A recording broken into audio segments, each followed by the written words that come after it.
Is it safe to say that when it comes to the world of college sports, football is the one that drives the engine?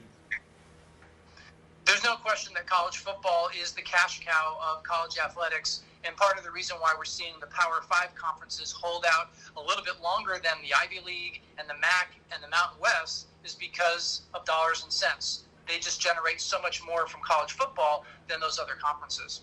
When you look at a college program when it comes to football and all the other sports, how much does football contribute to, say, keeping all the other sports on campus alive?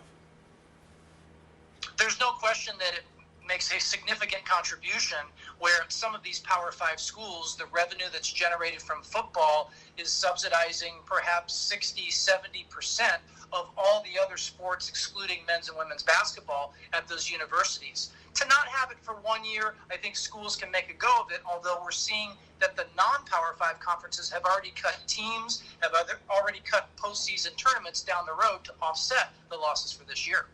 When you look at a program like Mizzou, who is expanding their stadium and all that, how much of a hit would they take if they can't play football this year? Well, they're certainly going to feel that dent. It's a horrible time to make these capital improvements and capital investments in a program, and you're hoping that you're going to be able to cash in through ticket sales, larger luxury suites, more corporate partnerships. So obviously the timing for Mizzou couldn't be any worse. If they do play football, but say play football without fans and only a conference schedule, can they still make some money?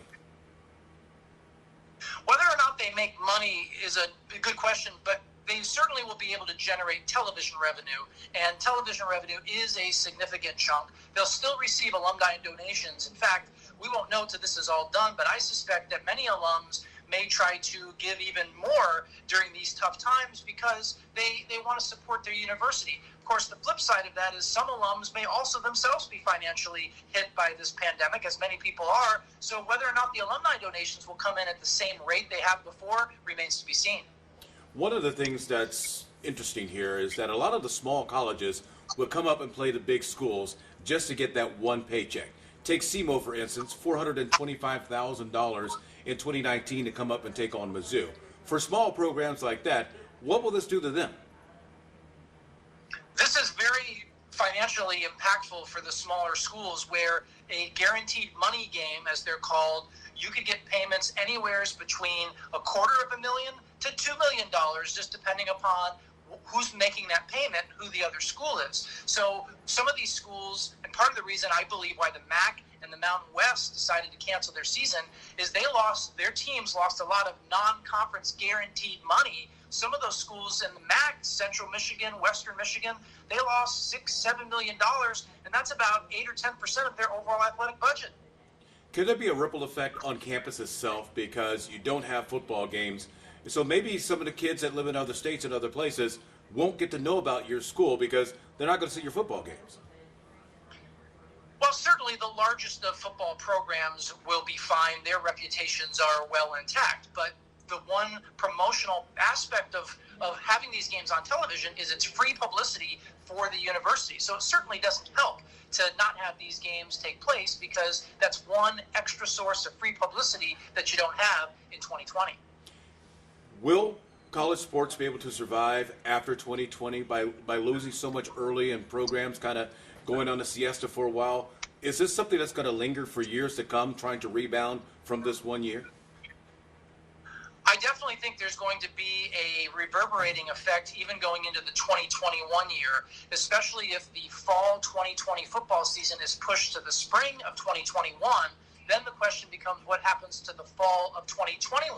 Are they going to have to shorten that season out of safety concerns for those student athletes? But at the end of the day, I do think that this hit that we're seeing is going to be roughly a 1 year hit.